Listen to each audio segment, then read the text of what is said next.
Well, my friends, how are you doing? Welcome to PMP 2024 Live. It's always a pleasure to be with you, those of you who are on the journey to getting certified to being a PMP. And for those of you who are already certified, I'd like to say a massive congrats to you. Really excited to be able to meet with you once again. So don't be a stranger. Let me know where you're calling from or where you're listening to me from. And for those of you that may have any questions, now's a good time to begin putting the questions in. But the purpose for our meeting today is to once again realign your journey towards PMP exam success. Okay. I know lots of you have plans to get certified in 2024, but it's important that you be focused on the right direction. All right. Because this PMP exam, when you look at it, it's full of content. It has so much information in it. So you need to be focused, my friend. You need to be laser focused on what exactly you're doing at every step of the way. Now, the easiest way is this. Number one, understand Agile. Please understand Agile. I know there are lots of courses out there. They're very heavy in the predictive piece, but they're not heavy enough in the Agile piece. And therefore, when people get on the exam, they don't understand the questions. Let me be perfectly clear about the questions, how the questions are posed. The questions are going to ask you, you are a project manager. It will always tell you who you are. You're a project manager in a project. You're doing this, that, or the other. You encounter a situation. What should you do next? But not just that. In the answers, you very well could have a blend of agile and predictive answers. And it doesn't mean you should choose agile all the time or predictive all the time. It depends on the way the answer is crafted. So my recommendation to you, number one, if you have this book called the Agile Practice Guide, read the book.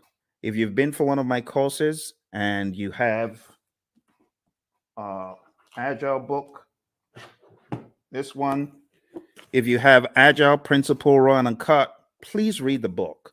In fact, I mean, you can see the relative size, right? This is great.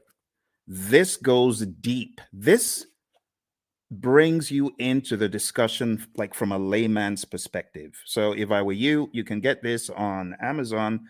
You can get this everywhere books are sold, pretty much this as well.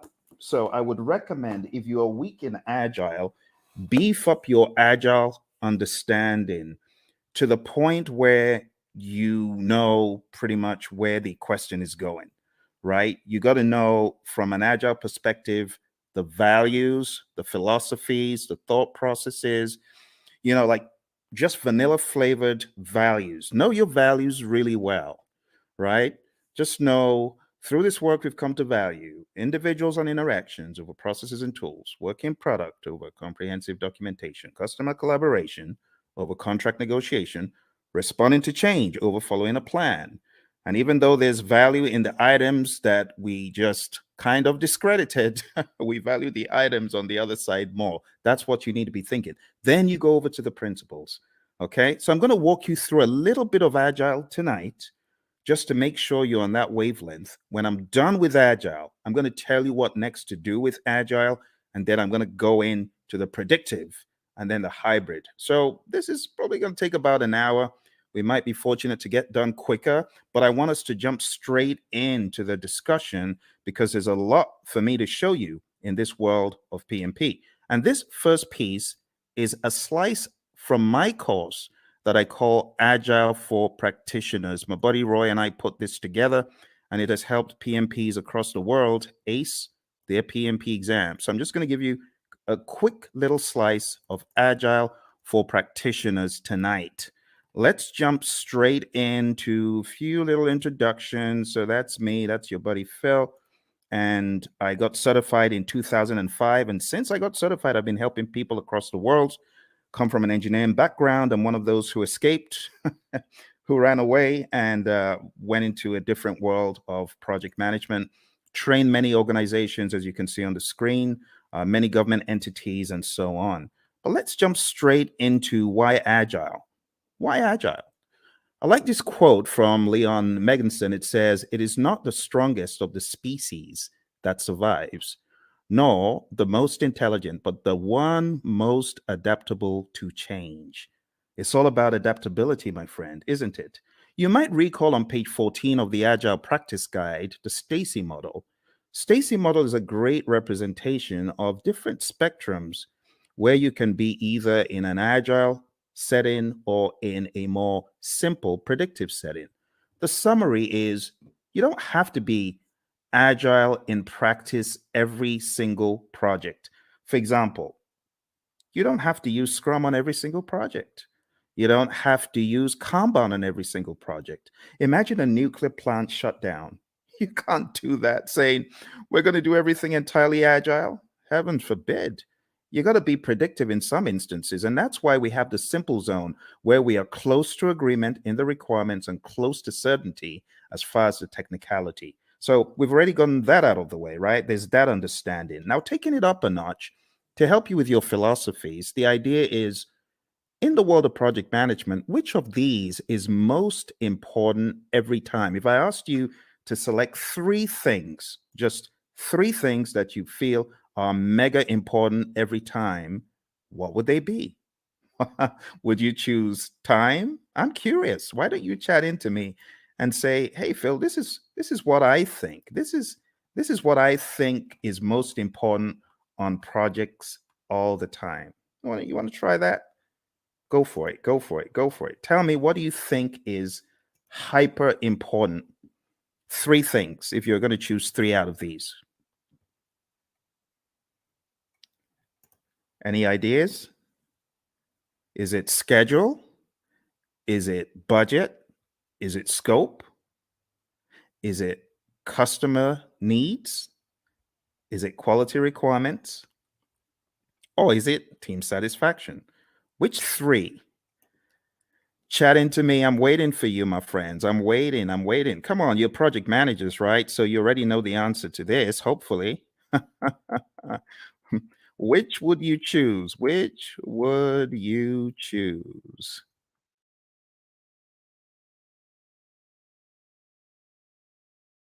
All right.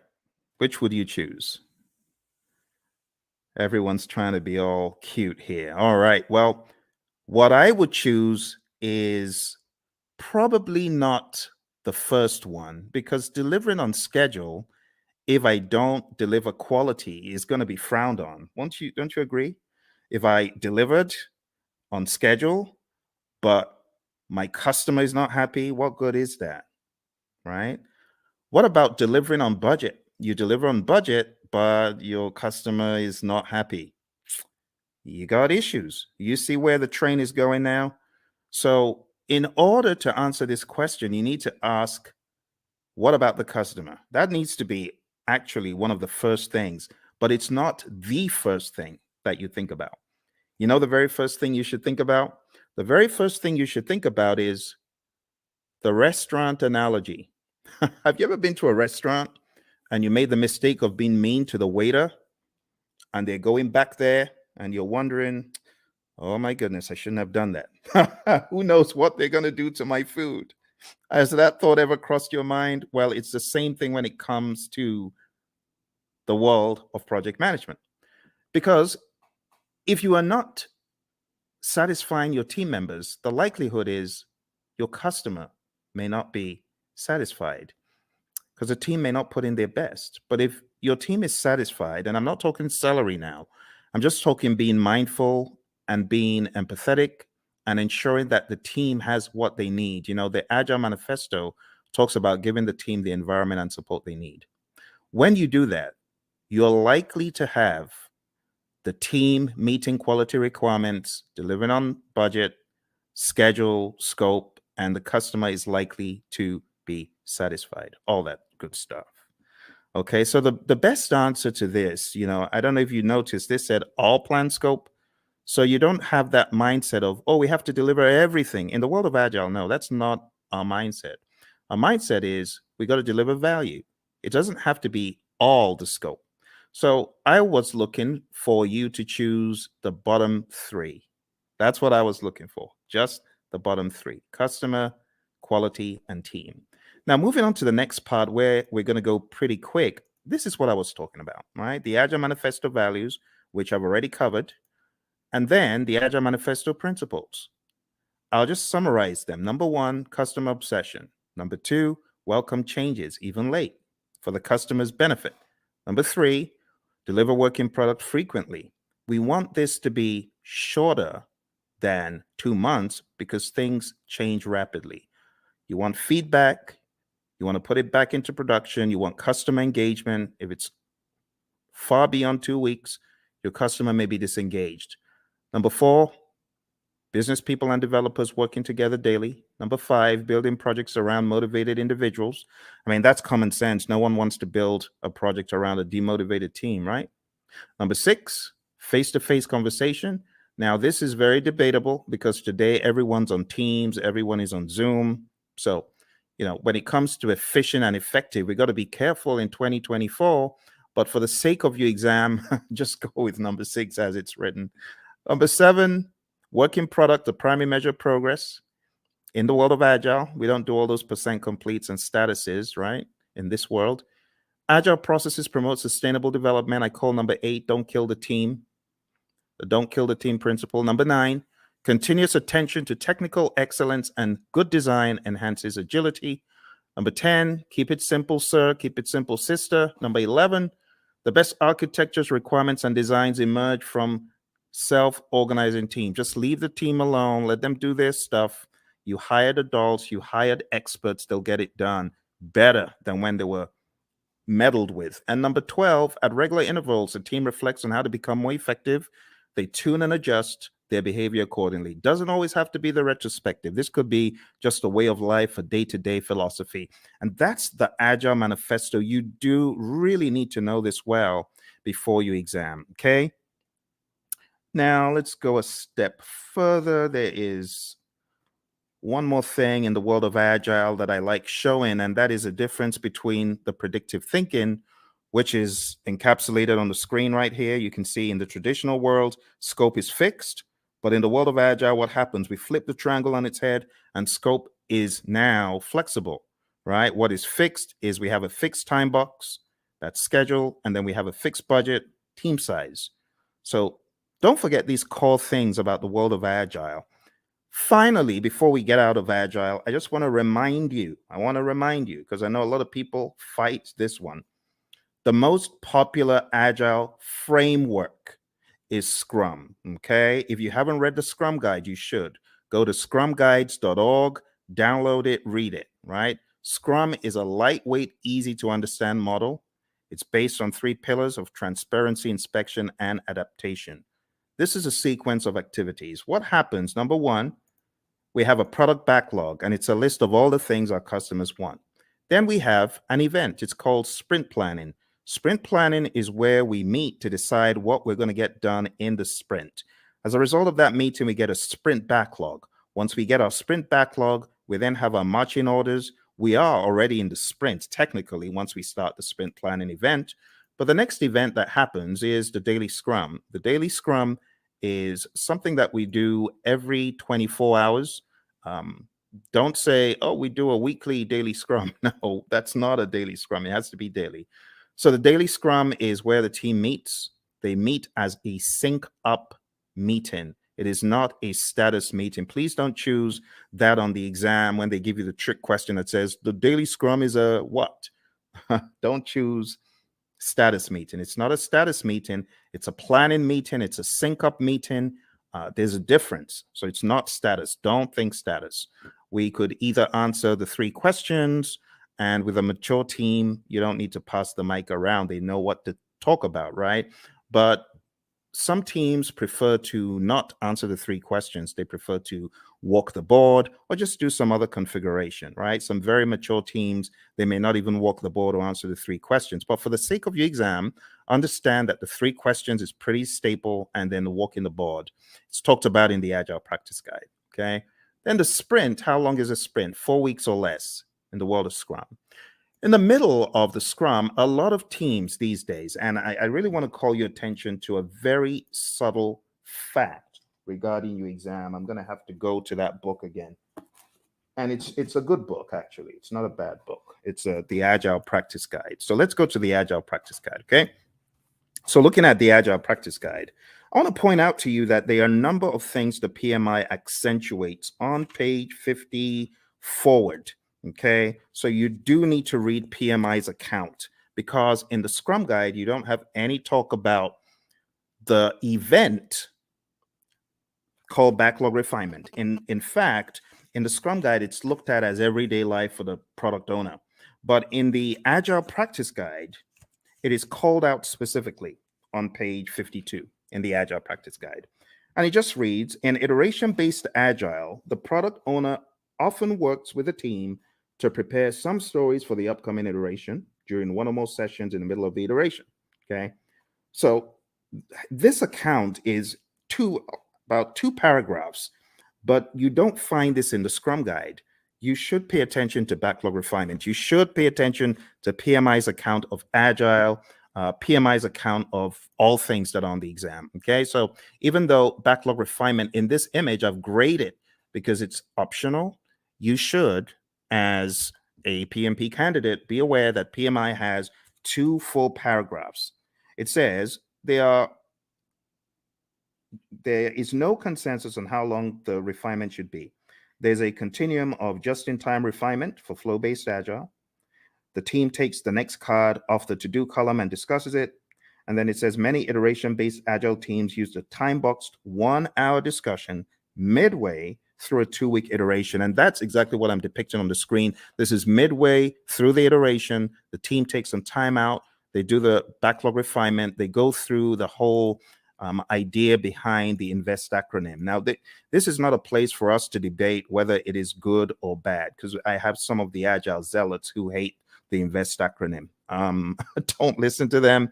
What do I mean by the INVEST acronym? Independent, negotiable, valuable or vertical, estimable, small enough to fit within a sprint, and testable. You want to make sure that your backlog items are indeed ready, okay? Like I said, various schools of thought are against the INVEST acronym, but when we talk about the refinement, when we talk about the definition of ready, it is important you understand and have some sort of guardrail framework to help you. So this helps achieve definition of ready, okay? If the story fails to meet one of these criteria, the team may want to reword it or even consider a rewrite. So this is the INVEST acronym. When we say a story is ready, it means ready for us to work on. And in your backlog refinement sessions, you want to work on getting your stories to a definition of ready. Okay, it's just that simple. When you get certified, you can, join the debate about whether backlog refinement should be done with the INVEST acronym, whether definition of ready is good or bad. I'm not here for all that, right? But just know for your exam, it's in the Agile Practice Guide. All right, moving on. We have the sprint review event, and this is where the customer, could be the end user involved as well, the stakeholders. This is where there is a review of what was created, the increment, right? And just be aware that the sprint review event is not a gate before you can release value, right? You can release value all through the sprint. It doesn't have to be one time. And in fact, you could get to the end of a sprint and you may not have a featured enough item, so you may not actually release. That's why we call it a potentially shippable increment. Lastly, we have the sprint retrospective event. And in the sprint retrospective, you already know this, I'm sure. This is where the team reflects, they look at what they could have done differently, what went well, what didn't go so well. It could also be a great team bonding exercise, and it's generally closed off to the Scrum team. And when I say Scrum team, I'm talking about the product owner, the Scrum master, and the developers, okay? So feel free to put any questions in there if you've got any questions for me, because I know for some of you, we have already gone through an extensive 35-hour course. You already know a lot of this stuff, but you might have forgotten some of it. For your exam, you got to understand the roles really well. The product owner role, I highly advise you to dig into PMI's Agile Practice Guide and understand their perspective of what this role does. I also advise you to look into the Scrum Guide to get a better idea of the product owner's role. I call the product owner the Chief Value Officer. Also understand what the Scrum Master does. The Scrum Master is a coach, not just a coach for the immediate team, but also a coach for the entire organization. This is someone who should be a champion in my mind for Agile and someone who should be making change on a grander scale. When you get into the nitty-gritty of your exam, you do need to know the 5 events. So the sprint, understand that in the world of Scrum, it's 4 weeks or less. Understand what sprint planning is all about. As I said, one of the things you should do before coming into sprint planning is you should have done some backlog refinement. So all your time isn't going on breaking down those huge monster epics or just realizing what exactly the customer was asking for all along. This is where the product owner needs to wear the hat of Chief Value Officer, understand what should have come next. And when you get into sprint planning, it's generally going to go a lot smoother. The daily scrum, as far as this is concerned, the 15 minutes is pretty standard. It's non-negotiable for your exam. Just know that 15 minutes is a time box. When it comes to backlog refinement, like I said, we want our stories or our requests to be sprint ready. Again, in industry, there's the debate of, well, stories aren't needed in Scrum. They're not in the Scrum Guide. Yes, but for your exam, understand what stories are. I have to say these things because the landscape of Agile is changing very rapidly. When it comes to the sprint review, it's showcasing working product to the stakeholders. It's important that we don't relegate it to just a mere demo, but we see this as a working meeting. We can use this meeting to discuss metrics, what was not done and why. Delivery team demos the working product. The customers may even test it out. Physical products. We have a client of ours who had this physical autonomous vehicle, and customers could get to actually test out such things in a demo. All right. And then the retrospective, like I said, it should be a safe space. You want to understand what worked well, what didn't work well, and you could have some items that you take back to put into the product backlog for the next sprint so that you can improve on those items. But this is not mandatory. It used to be, but it's not mandatory anymore. Okay, a few quick memory joggers. A list of some of the long list of requirements, only those to be done in a sprint.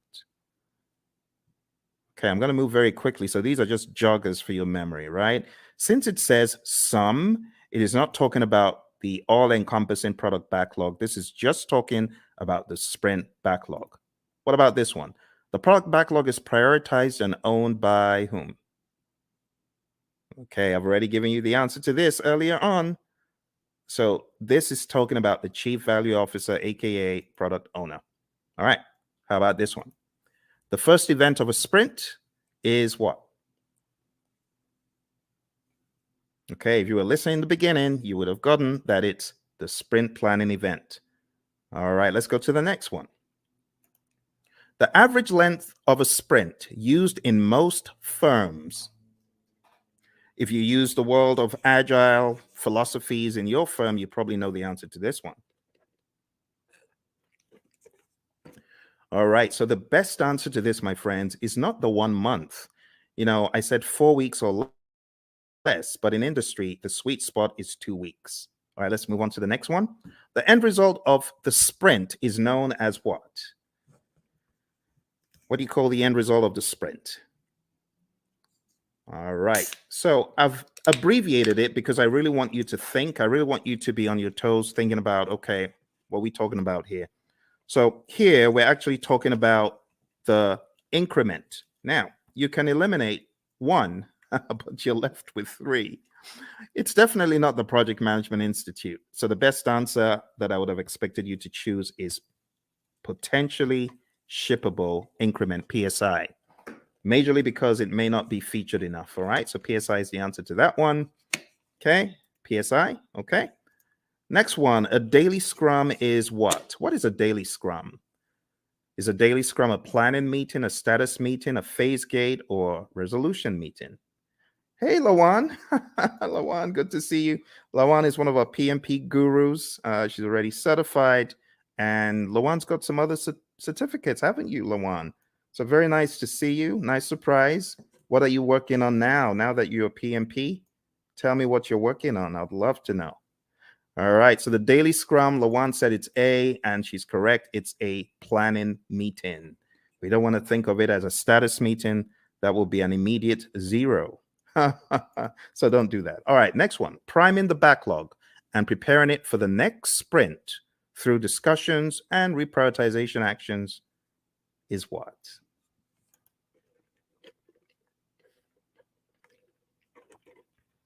Awesome. Lawan is on it. She is on it. She hasn't forgotten it. Not missed a beat. Thank you, Lawan. The best answer to that is indeed what you chose. The answer is backlog refinement. And backlog refinement, we talk about it as being not mandatory as far as an event, but in the Agile Practice Guide, we see it there front and center. All right. The potentially shippable increment should be shown to the customer in a demonstration.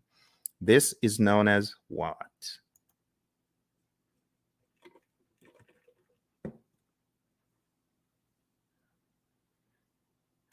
All right. So even though we call it a demonstration, it's not just that, but the best thing that we were looking for here is option C, sprint review. Now, again, just so you know, there's a lot of controversy in the world of Agile and Scrum. When you call the sprint planning or sprint review or sprint retrospective a ceremony, you may get a wrist slap from some of the zealots. I don't care. Whatever. It is what it is. A lot of people call it ceremonies.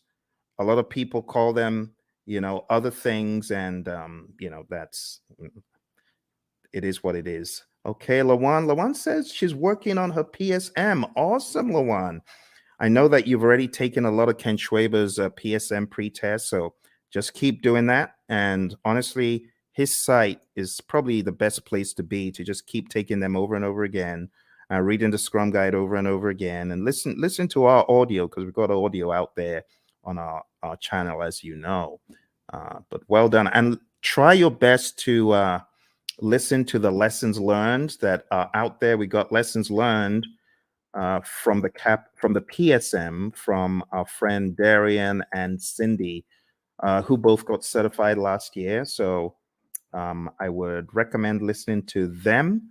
I am going to put a link in the chat right now so that you can go listen to that episode. You can go listen to that episode and get some wisdom from both of them. They both got certified less than a year ago for the PSM. All right, well, let's move on to the next one. The Scrum team should spend time in self-reflection and checking itself for optimization and improvements. This is known as what? Another very easy one. You're welcome, Lawan. All right, another very easy one, very easy. Obviously, you know what we're talking about here. We're talking about the retrospective. Brilliant.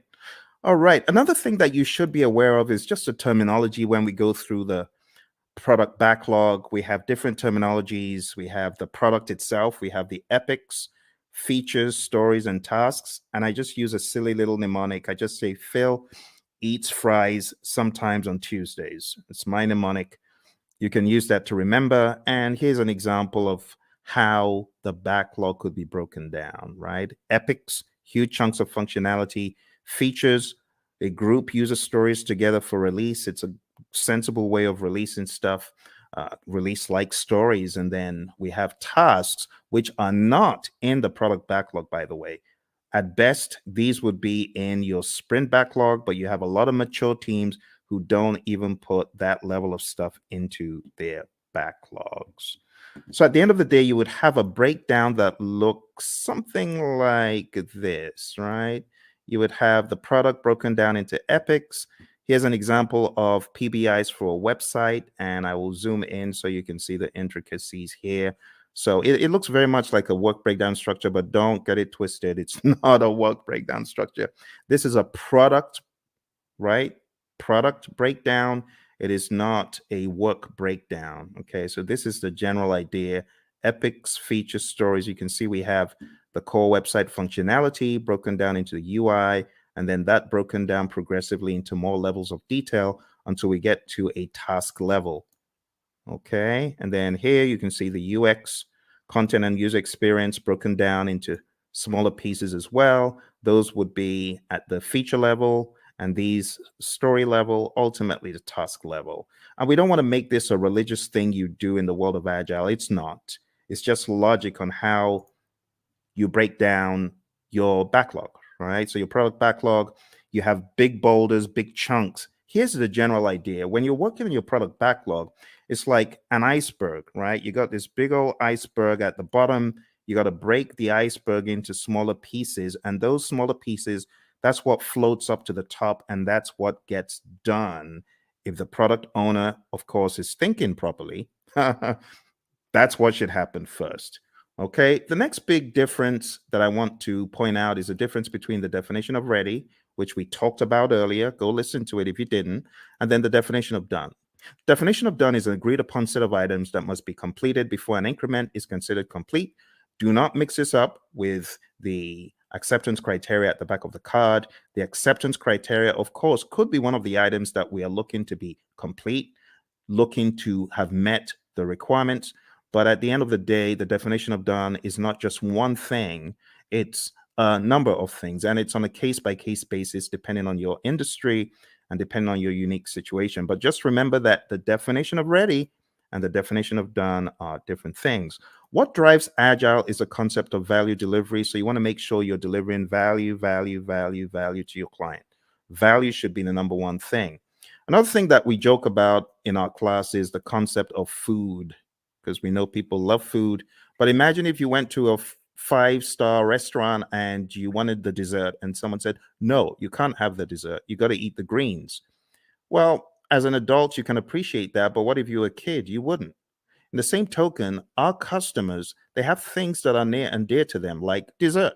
And we say, give them the value they want first. Don't withhold the value from them because they won't be happy if you withhold the value from them. If you gave them the value, then they understand you get them, right? You totally get them. So how do you order the backlog? The different ways of ordering the backlog, but one of the philosophies is to understand the concept of doing the big, hairy, audacious things first, right? The high risk, but high value. So always think, what is high risk? What is there a high risk and a high value on in this project? If there's a probability that you won't get a high value item done, that could be bad. So what should you do? This is just basic project management common sense. Do the riskiest stuff first. And if you do the riskiest stuff first, there's a likelihood that you will at least get them done.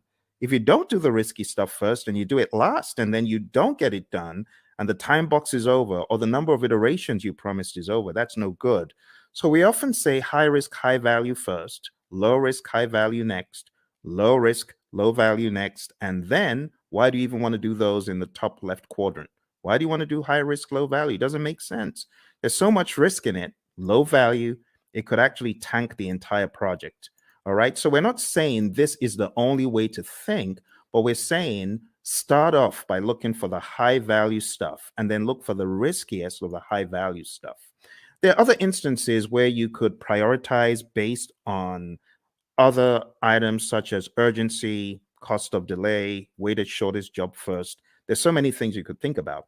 So when we think about ordering the backlog, the job of the product owner is a rather interesting one because the product owner has to think so many things: revenue, demand, importance to end users, frequency of use, the risk of not having it, and so on and so forth. So as a product owner, your thinking always needs to be what is most important. Now, the product owner sometimes falls into the fire alarm trap, which is pandering to people who are shouting the loudest. That is not the way to do it. You want to use more sensible criteria like NPV, ROI, Moscow, and Kano, which are really just categorization techniques when you think about it.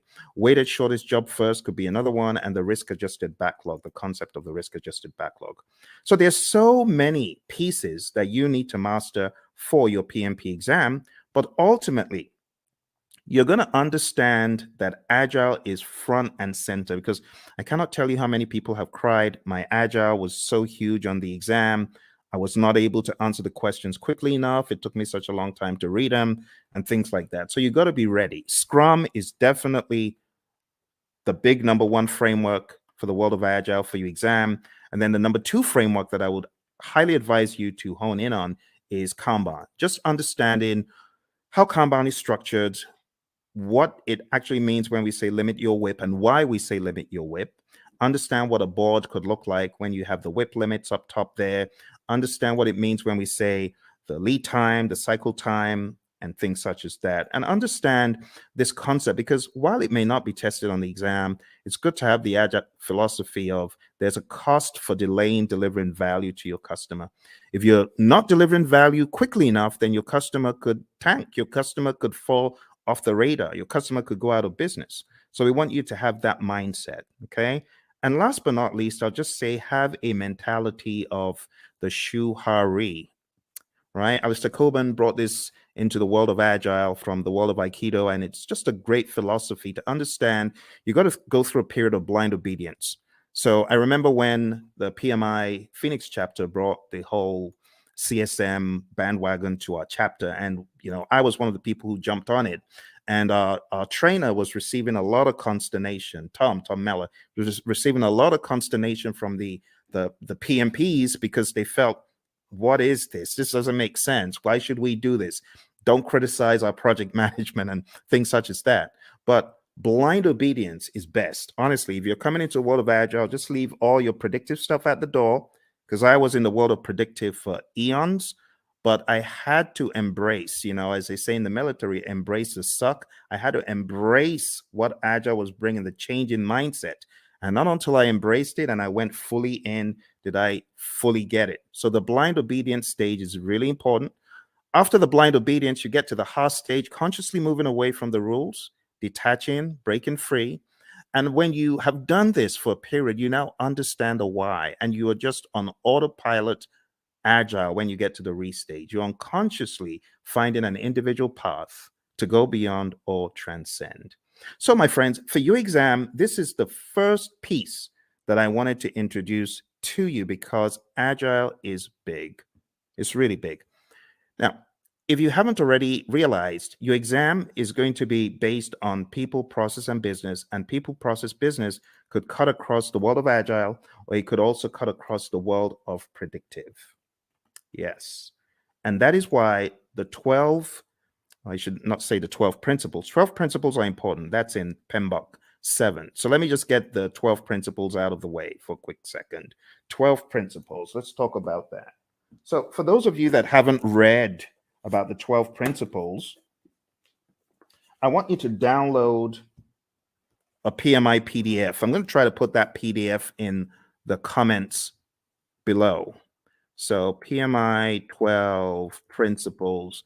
I'm going to share a very, very helpful PDF, because it could help you. Like if your exam is tomorrow, you obviously aren't going to have time to read this book, even though it's not as big as the 6th edition, but it's still a significant effort. But maybe, just maybe you could go through the 12 principles in this PDF. So let me show you what is in this PDF. And this will be a very quick run through, because the philosophies are quite important. Okay, so let me share this with you. The philosophies in the 12 principles. Let's go very quick. So you can see the 12 principles over here, right? You can see stewardship, team, stakeholders, value, and so on. Let's start from stewardship. Going all the way back to stewardship. So this just says you got to be a diligent, respectful, and caring steward. All of those things there are extracted from the PMBOK 7th edition, and this is kind of like the most significant part of the book in my mind. So if you open up the PMBOK Guide 7th edition and you go to page 24, okay, I want to make it very clear, very clear. Okay, here, this is it. This is it. I know it looks looks transparent, but this is it. PMBOK 7th edition. So if you go to PMBOK Guide 7th edition and you go to page 24, it says, be a diligent, respectful, and caring steward. And that's what you see here, stewardship. Stewardship includes integrity, care, trustworthiness, and compliance. And the summary is this: act responsibly to carry out activities with integrity, care, and trustworthiness while maintaining compliance.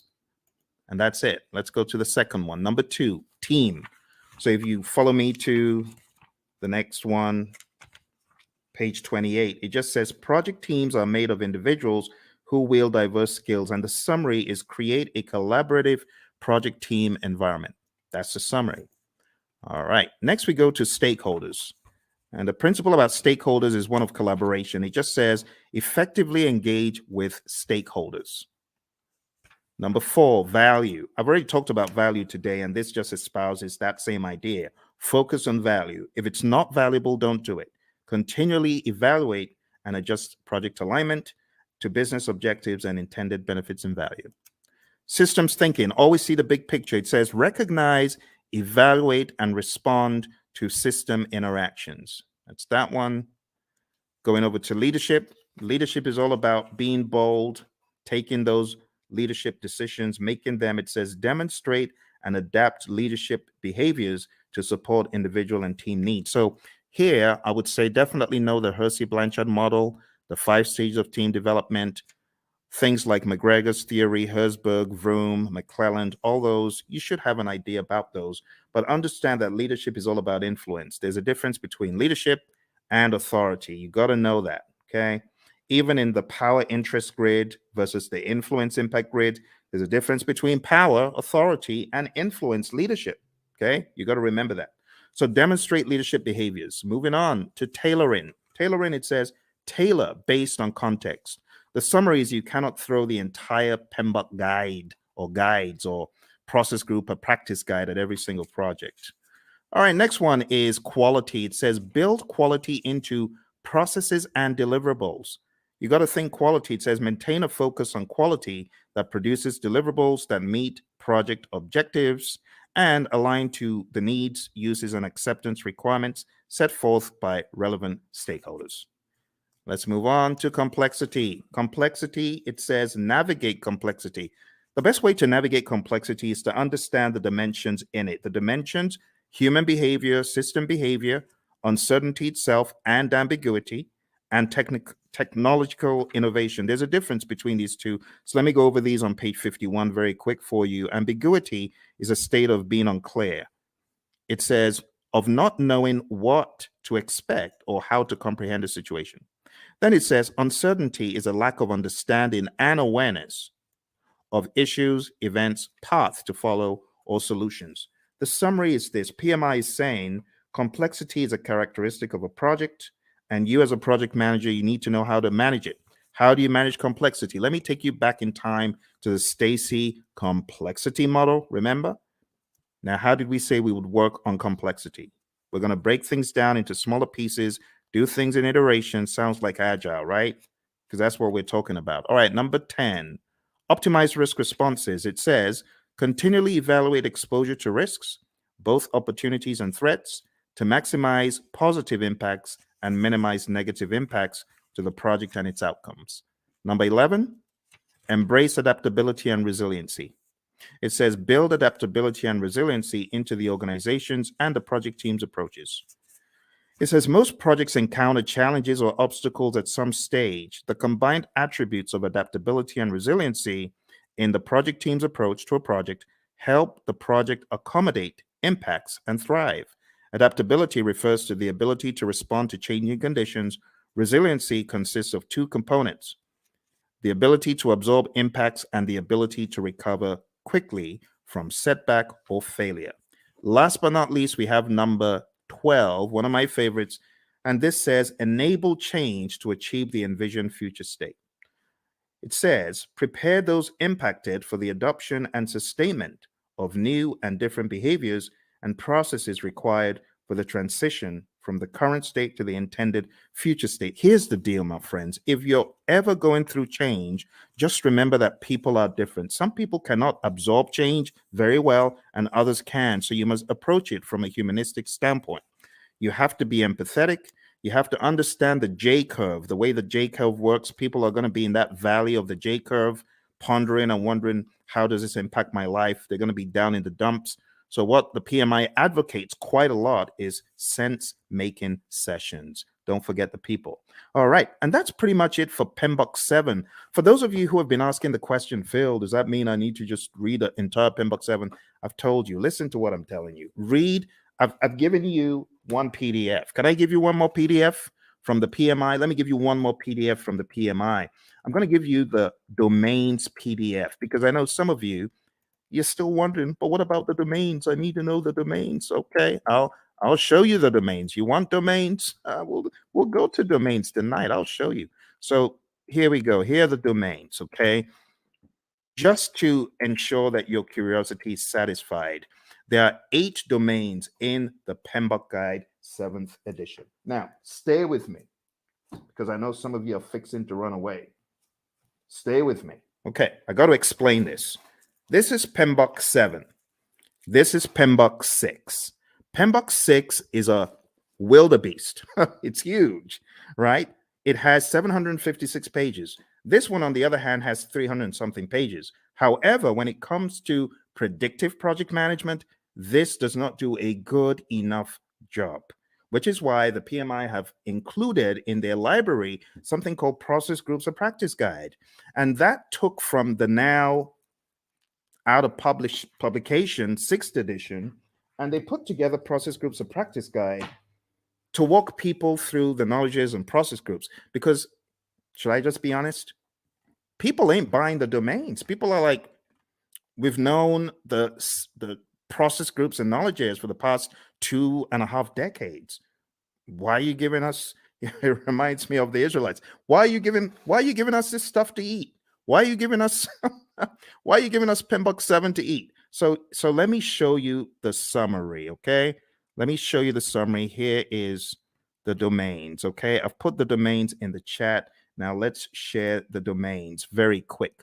Now, I'm going to read for you from the PMBOK Guide 7th edition, and hopefully you will not ask me this ever again because I feel it's not a very good use of our time, but I know some of you are curious. So let's go to page 7. And another thing about this book is it has 2 sets of pages. You have page 1 in the side where you have the principles, and then you have another page 1 where you have the domains. But let's talk about the domains. Listen carefully. It says, a project performance domain is a group of related activities. That's the difference. It did not say a group of processes. You get it? A group of related activities that are critical for the effective delivery of project outcomes. Project performance domains are interactive, interrelated, and interdependent areas of focus that work in unison to achieve desired project outcomes. There are 8 project performance domains. Number 1, stakeholders. Number 2, team. Number 3, development approach and lifecycle. Number 4, planning. Number 5, project work. Number 6, delivery. Number 7, measurement. And number 8, uncertainty. Let's go through them hyper quick. Stakeholders is all about your care for your stakeholders, understanding that you need to effectively interact with them.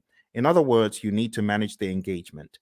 The team domain is all about caring for the team, team health, and team optimization. Development approach and life cycle is all about selecting the right development approach. Is it going to be agile? Is it going to be predictive? Is it going to be incremental? Is it going to be agile? And then going down into the smaller silos, is it going to be Scrum? Is it going to be Kanban? Is it going to be TDD? Is it going to be ATDD that we use here, right? And so on and so forth. Planning is all about planning the project. It's that simple. Project work, as it says here, addresses activities and functions associated with establishing project processes, managing physical resources, and fostering a learning environment. Watch this. Project work is associated with establishing the processes and performing the work. Boom, performing the work. That's the direct and manage project work process and everything connected to it. So just think executing. The next one is delivery. This just makes sense. You create a product, service, result, feature, function. It needs to be delivered. And that's what you're doing in the delivery performance domain. It addresses activities and functions associated with delivering the scope and quality. You see those two? Scope management, quality management. I told you were not missing anything. That's what these domains are all about. The next one is measurement. Now, this one, I must say, is a worthwhile inclusion in the dialogue, because a lot of times you have individuals who are measuring stuff and their measurements are probably not sensible. For example, a company my buddy Roy worked with, the company said to the testers, we're going to reward you if you find bugs. The more bugs you find, the more rewards you get. So these people aren't stupid. Of course, they had friends who were developers. So the developers started cranking out some soft bugs, not really malicious bad bugs, just soft bugs that will get their buddies a reward. What a ridiculous metric to measure. So don't measure the wrong thing. That's what this is telling us. Measure sensibly, and also be aware of the vanity metrics phenom. Don't fall into the trap of vanity metrics. Actually, the PMI has a very good breakdown of why you should be very particular about metrics. It says on page 96, we have leading indicators and lagging indicators. So be aware of what you're measuring. Is it a leading indicator predicting changes or trends, right? Leading. In other words, the metric is smart. The metric tells you what is about to happen before it does. Or we have lagging indicators. Now, lagging indicators, I'm not saying they're dumb, but they measure deliverables or events after the fact. Okay, so leading indicators, that's your magic right there. Lagging indicators, not bad. They're still helpful, but it's after the fact. And it says what to measure. You got all sorts of things on page 98, which is a good breakdown of what to measure. We go into the concept of baselines, business value, net promoter score, mood chart. I would highly advise at least understand some of the basic metrics in project management just in case they come up on your exam. So benefit cost ratio or cost benefit ratio, NPV, net promoter score, which is a measure of how happy your stakeholder is or willing to recommend your products or services to others, mood chart, and what else? That's pretty much it. There's some very good stuff here. So if there's one of the domains that I am excited about, I think it's this one. This is definitely value to the project management narrative. On page 112, we have my favorite, the vanity metric, a measure that shows data but does not provide useful information for making decisions. Has someone ever told you to gather data and measure stuff that is just worthless? You know, for example, measuring page views of a website is not as useful as measuring the number of new viewers, because you could have had one viewer go in there 1,000 times, if you get what I mean. So just that whole idea is what we talk about in the measurement domain. Last but not least, we have the uncertainty domain. And it just says projects exist in environments with varying degrees of uncertainty. In that vein, the project manager needs to have a plan, a mousetrap for how to measure the usual suspects. There are 5 of them: uncertainty, a lack of understanding and awareness of issues; ambiguity, a state of being unclear; complexity, a characteristic of a program or project or its environment that is difficult to manage due to human behavior, system behavior, and ambiguity; volatility; and then risk. And honestly, that's it. That's it for your 8 domains. We don't really have to go any further. It would be a waste of time. Now, if you have any questions, I would love to answer your questions. We're going to be hitting about an hour very soon. But before we jump off the call today, there's one more thing that will be in order. And what I want to do next is just talk about the world, deeper world, the deeper world of project management by going into, it's the grid. The grid, everyone's like, oh my goodness, not that again. This grid is very important, my friends. It's important for your project management journey. I know a lot of people are not very keen on it, but trust me, you need this. You really need this. You really need this thing I'm about to show you. And it's the 5 process groups and the 10 knowledge areas. We have to go through it tonight. I couldn't let you escape without it. So I would like for you to get a pen and a paper. It's going to be a worthwhile experience. It's going to be good.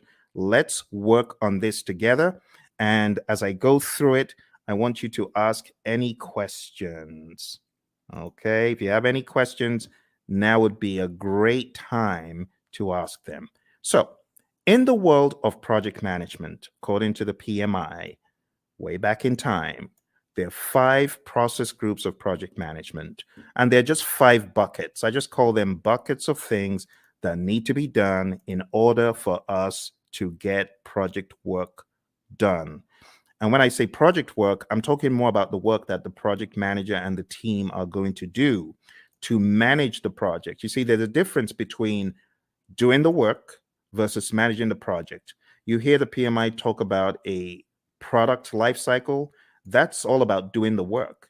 But then there's talk about a project management life cycle, which is really code for the process groups. So if you're taking this exam, what is going to help it become easy for you? I heard this again from one of our latest PMPs. Shout out to Lily, who got certified about 4 days ago. She said the same thing. This will help your exam. Highly recommend that you watch this over and over again and you work with me. I am going to be typing in all of the process names and I'm going to be explaining them to you. All right. So why don't we get started with the first area of knowledge? Because we got, I prefer extra money in cash at the top, or I prefer eating mangoes chilled. And then we've got, I saw 6 chipmunks quietly roasting coffee, reading poetry stories. Or I saw 6 Cubans quietly rolling cigars, really puffing smoke. You choose whatever one you want. As long as you remember the 10 areas of knowledge, I'm good. Moving into each one, we have the very first, which is integration. I'm going to be making them a bright yellow as I go through. Hopefully, I remember to be consistent with it. And in that way, you'll know which one we're on. Okay.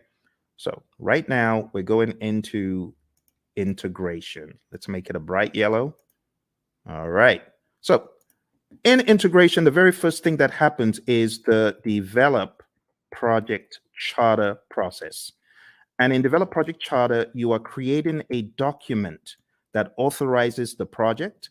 You, the project manager, could be working on this, but you don't necessarily have to, because if you've got a sponsor who is capable, they could create this by themselves. They don't need you to do it. But other times, they may ask you to do it. In fact, in a lot of companies, the project manager creates the charter, the sponsor signs off on it. So you have to understand that dynamic. All right.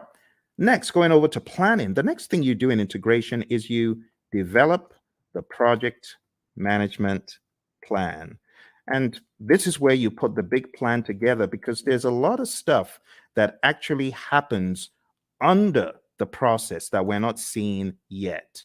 There's stuff that happens under integration, and all of that rolls up, technically speaking, into integration at the end.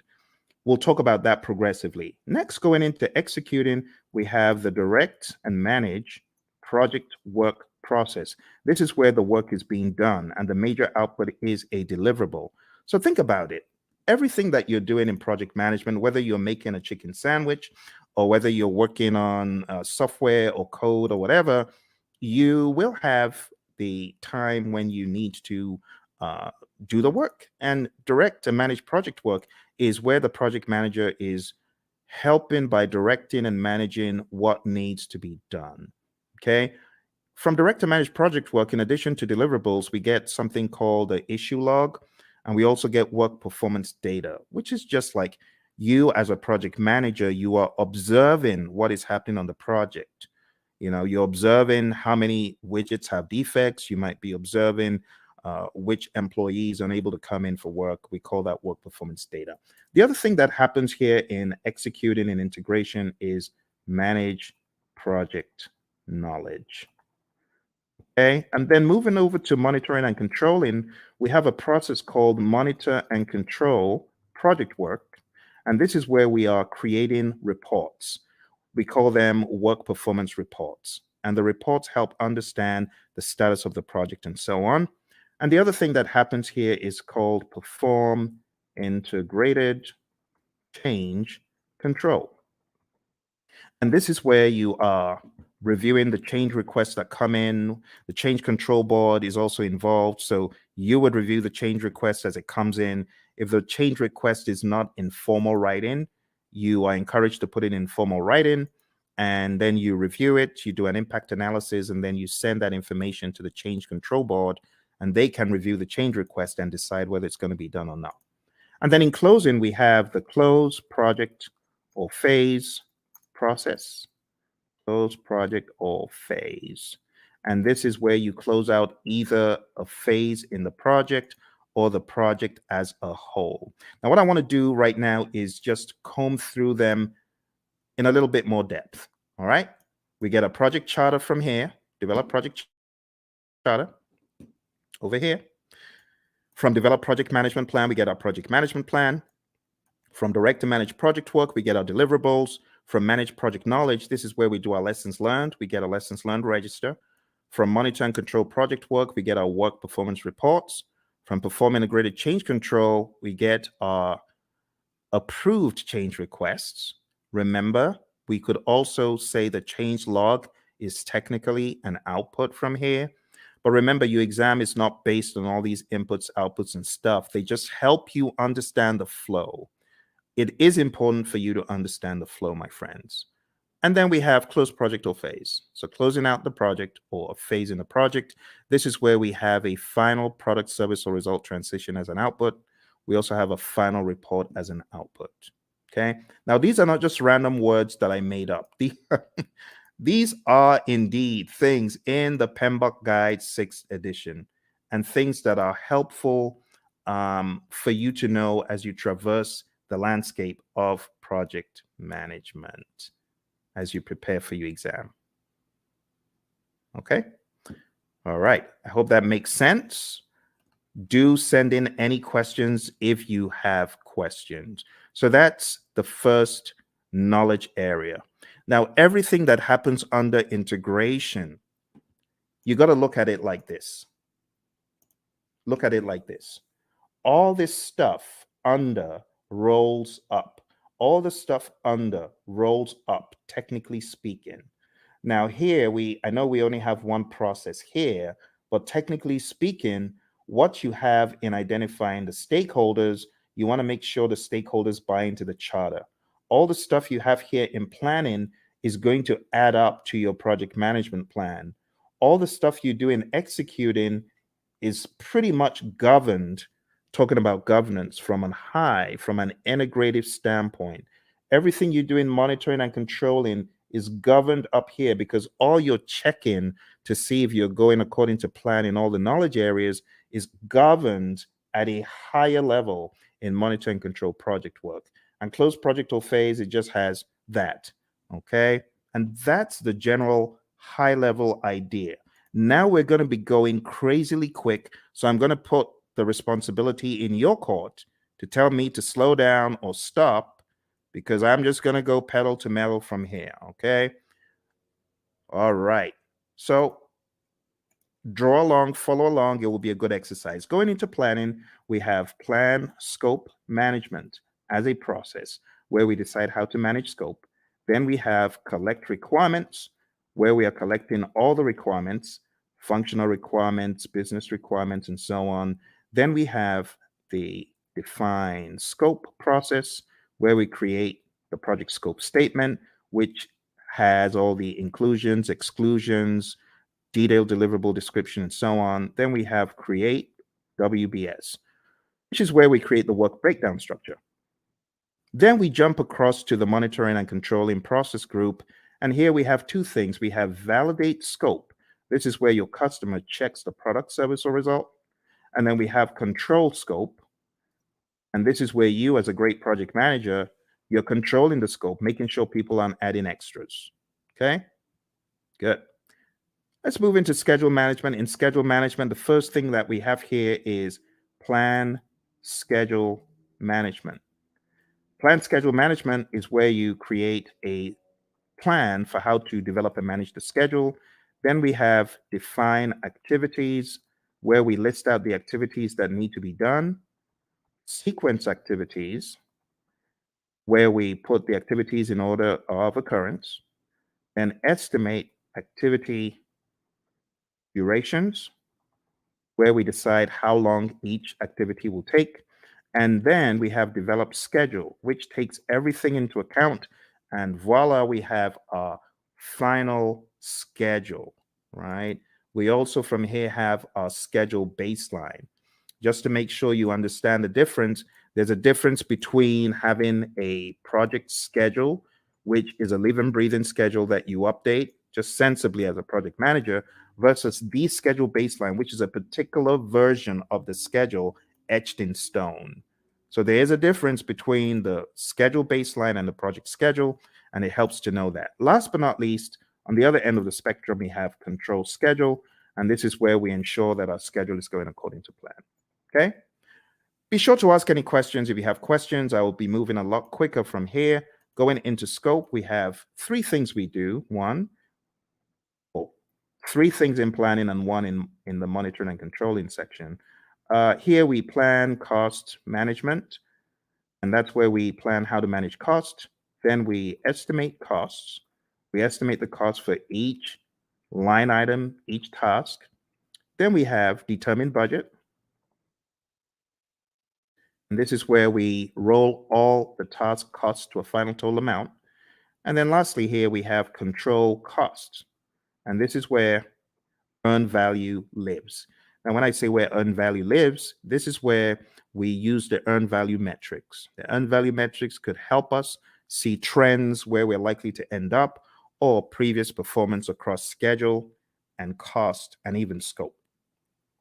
Just remember for your exam, you need to remember SPI, CPI, CV, and SV. You need to remember that they all start with EV. They all start with earned value, right? That's an easy way of remembering. If it's a variance, what do? You subtract. If it's an index, what do? You divide.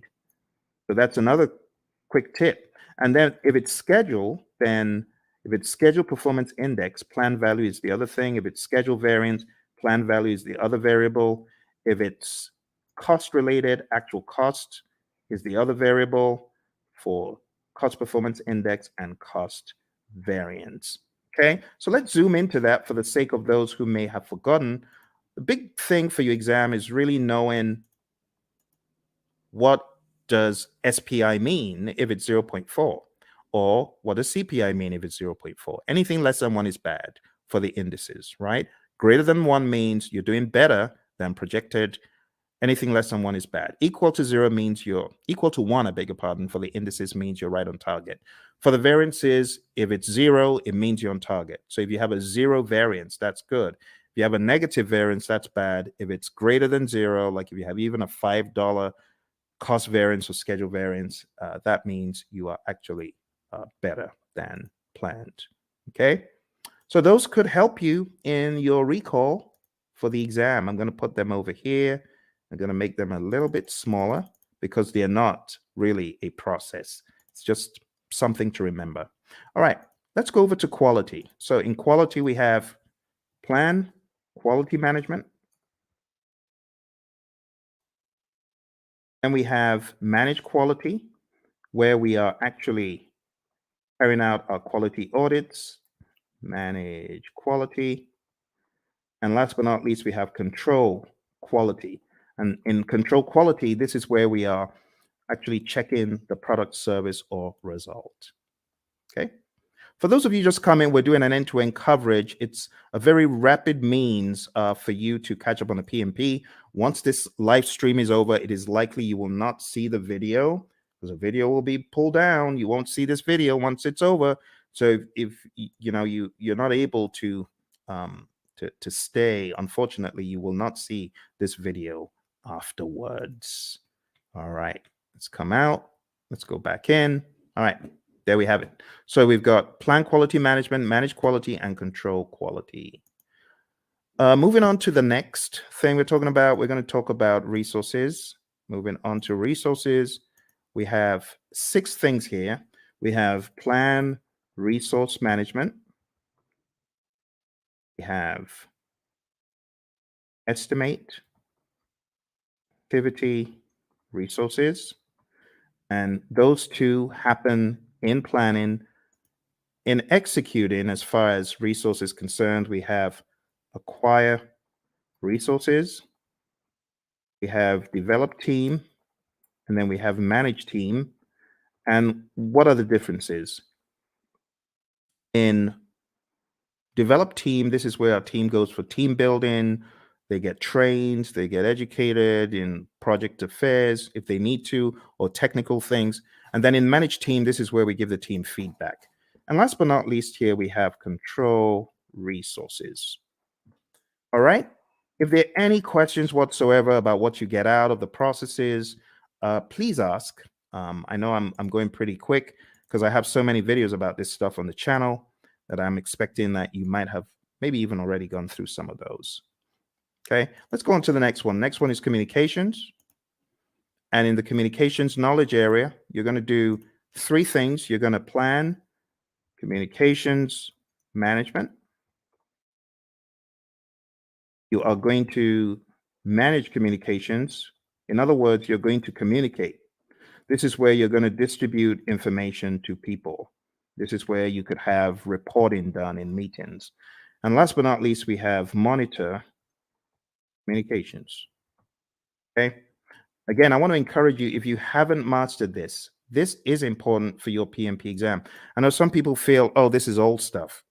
Trust me when I tell you, I cannot count how many people I've heard from that this helped them put the big map together. So I really want to stress, if you haven't mastered this, please spend some time in doing so. Okay. All right. Let's make these a little bit smaller because we got a really big one coming up. We got risk. Risk is a significant beast. It's very, very big. So let's go on to risk. And risk starts off as usual with plan risk management. This is where we create a plan for how to manage risk. Then we identify the risks.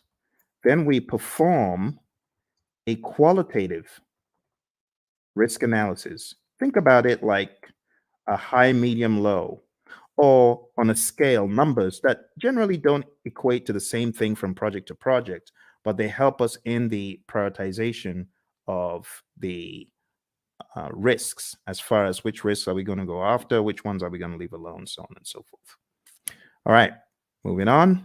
We have perform quantitative risk analysis. And this is where we analyze the risks from a numeric standpoint that is also dollar related, or something quantitative like weeks. You could analyze from a schedule perspective, how many weeks, how many days, and that's an absolute. That is not qualitative. Or how much money is going to be the result of this risk as far as contingencies are concerned. This is where you're getting really into some hardcore amounts. The next thing that happens is called plan risk responses. And then we jump across to executing, and then we implement those responses. Okay. And last but not least, we have monitor risks. Now, when it comes to plan risk responses, again, I'll take some time out to talk about the A team, not Mr. T and the A team, but avoid, transfer, escalate, accept, and mitigate. Okay. So these five are your approaches for negative risk or threats. We also have another five for positive risk or opportunities. And I'm just going to put them here sneakily. I know it shouldn't be there, but I'm going to put them there because I want to share them with you. I call it EASEE, easy, right? Easy. It just stands for exploit, accept, share, escalate, and enhance. You got to know these really well. Look on the channel because I have videos. Avoid. Let me just blow this up a little bit so that you can see it a little clearer. Okay, let's blow that up. Okay, so avoid, and feel free to take screenshots. That's fine if you want to take screenshots, right? So avoid is avoiding the risk altogether, 100%. The risk doesn't happen or it doesn't impact at all. Transfer is transferring to a third party. Escalating is elevating the risk to either your boss because it's beyond your power or your authority, or you could escalate because it's affecting other parts of the organization. Accept is doing nothing. We have passive and active accept, and mitigate is reducing the probability of impact. On the side of the easy, which really should be here, but I'm just making this quick. The easy is for the positive risk. So you could exploit a risk. That's 100%. That positive risk is going to happen, right? That's what we mean by exploit. 100% will happen.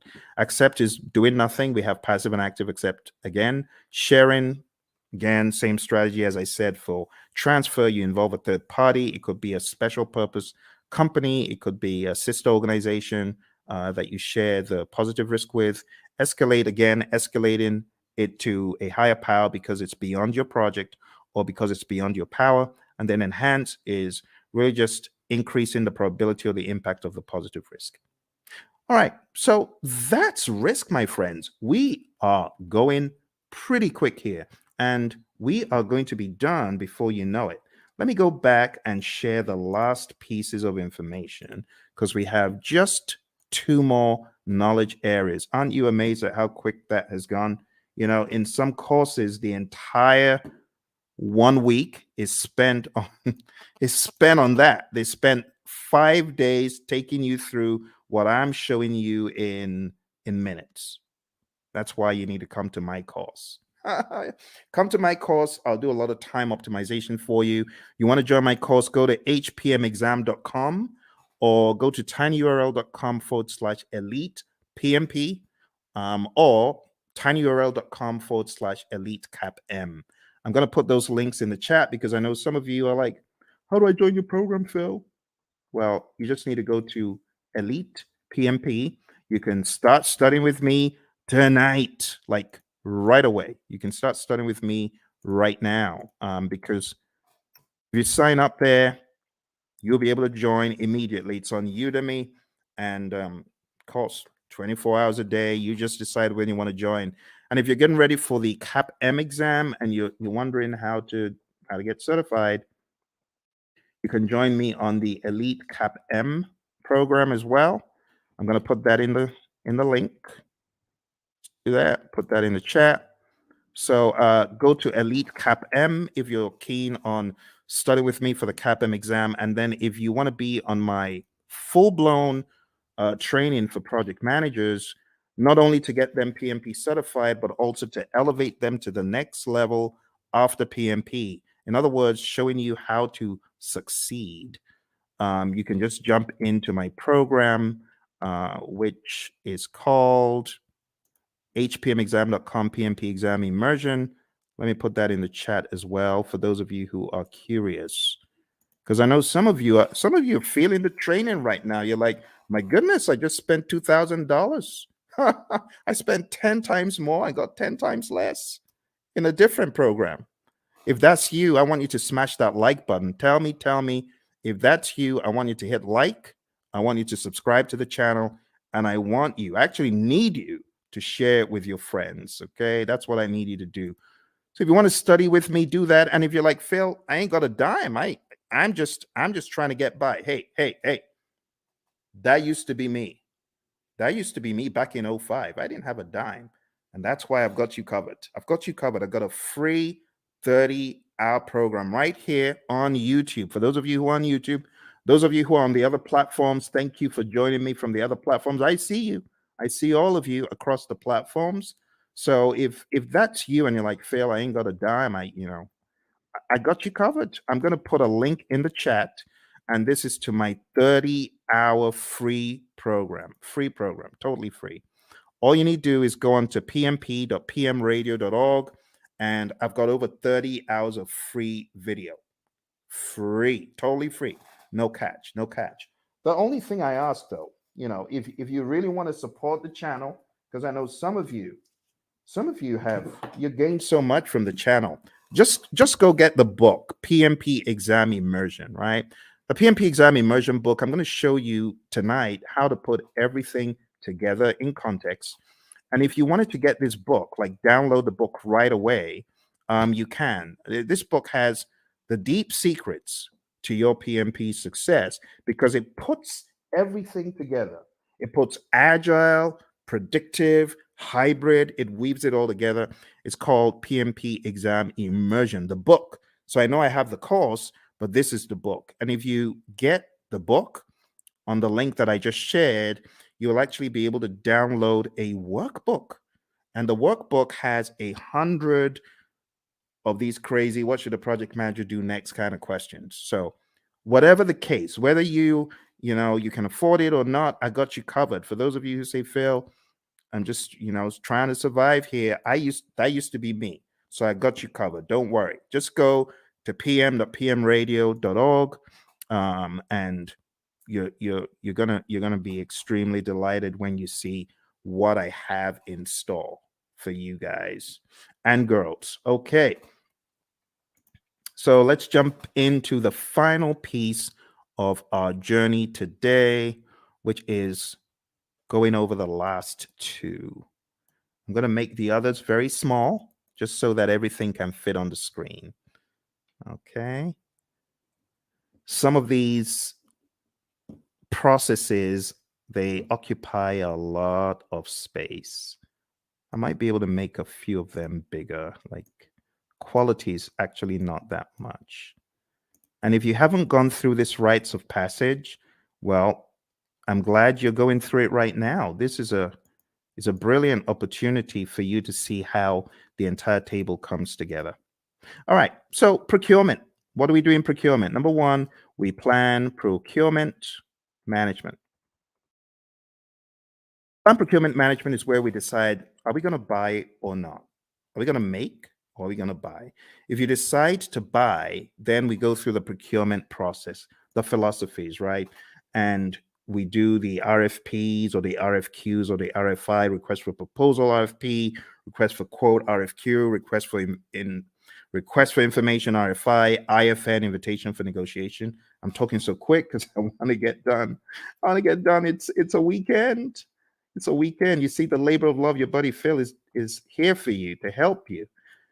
Because once I hit the road again, it's going to be hard for me to do these. And I hit the road very shortly. All right, conduct procurement is where you take a look at all of the proposals that were sent in and you select one or two, you award a contract, and then control procurements.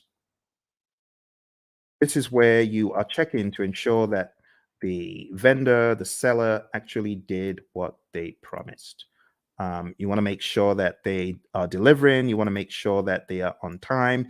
You want to make sure, as one of my students said, hey, my client just showed up and we do interior for airplanes and they just showed up to do an audit.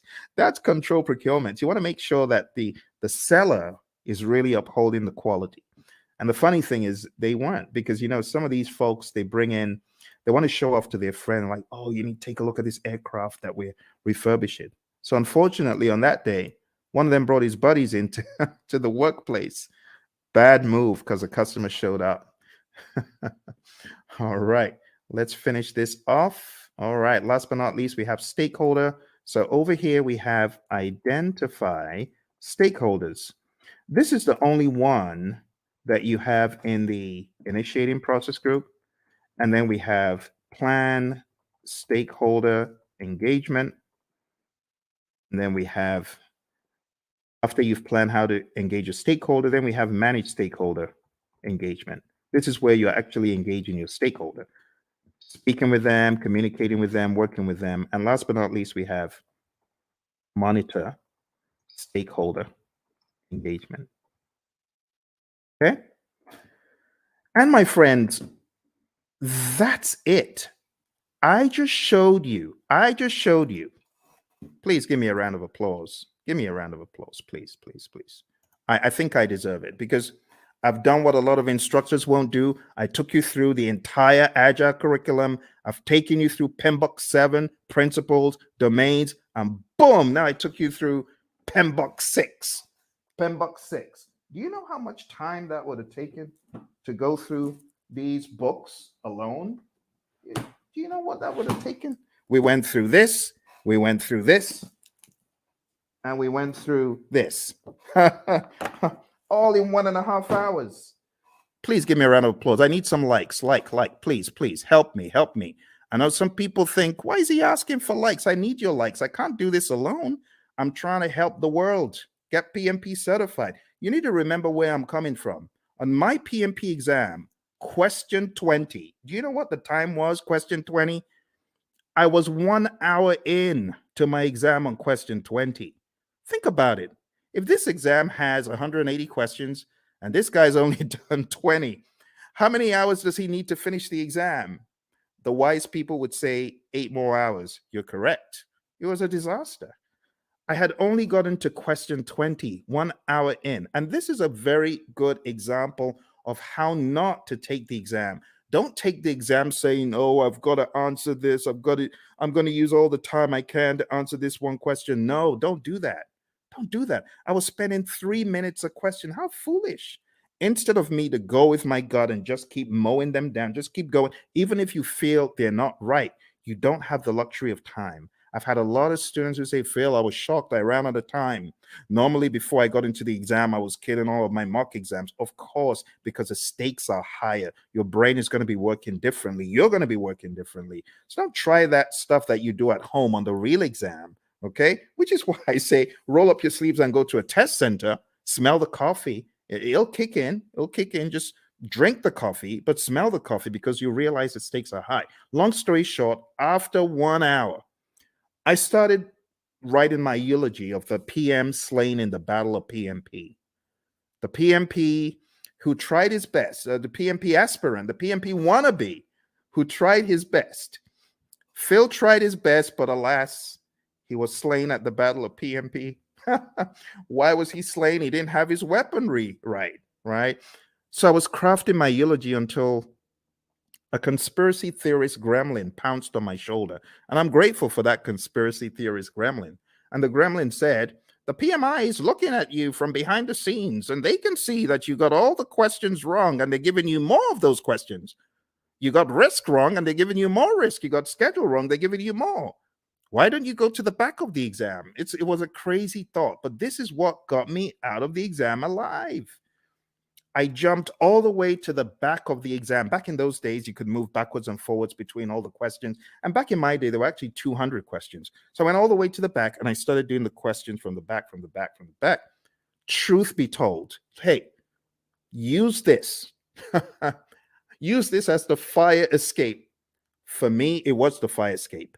I started backwards and I realized the questions were easier from 200, 190, 180, 170, 160, 150, 140, and just kept doing the exam backwards, and it was easy. Then I got to a pocket of difficult questions. It's like these question writers are like fiends from the pit. They know where to grab you, and they just, boom, dollop a boatload of hard questions, and it's like quicksand. Don't be moved by that. You can jump over the quicksand, or you could just do C, D, E, C, C, C, whatever the options are, but don't get stuck in the quicksand. I didn't get stuck in the quicksand. Kept mowing them down. I think I had a pocket of difficult ones in 120, kept going back around 70 something, difficult ones around 50. I didn't care. I was just mowing them down, doing my best. And then I got back to question 20. And guess what the time was? 3:55. Pretty much I had 5 minutes left. And the question is, am I going to start changing stuff, or am I just going to end the exam? Took a deep breath. Boom, end the exam. And then the screen goes blank. You've been selected for a survey. We would like to find out, did you enjoy your exam experience? Was it clean? Did you like the staff members? Oh my goodness. Now I have to go all the way through this ridiculous survey saying, I liked it, I didn't like it. But remember, the conspiracy theorist gremlin is saying, fail, you got to say you like it, because if you said you don't, you're going to fail. So what did I do? Yes, I liked it. It was good. It was clean, even though it was dingy and dim lit. Everything was good. It was good. It was good. It was good. Then press the end button and the screen goes blank for like an eternity. Congrats. You've passed the exam. Talk about being chased by, you watch those TikTok videos of crazy bear out of somewhere in Colorado, those bears. That was me. I felt like I had run from the crazy beast. And that's why I do what I do. Because when I came out of the exam, I promise that if I come out of the exam alive, as I'm writing this crazy exam called the PMP exam, I'm promising if I come out of this thing in one piece, two promises. Number one, I promise I'll never curse the PMI. I won't curse them as I always have been. And number two, I promise I'll tell everyone anything in the world that moves. I'll tell them this exam crazy. Crazy exam, crazy exam. That's why I say take no prisoners. Do everything you can before you find yourself in front of that computer monitor. Do everything you can. All right. Final thing we're going to talk about today, my friends. I'm going to show you the PMI's secret sauce for the PMP exam. They have a secret sauce for the exam, and that secret sauce is encapsulated in a document. And the document is simply called PMP Exam Content Outline. I'm going to put that in the link so that you can download it and read it. I'm showing you where all the treasure is buried tonight, my friends.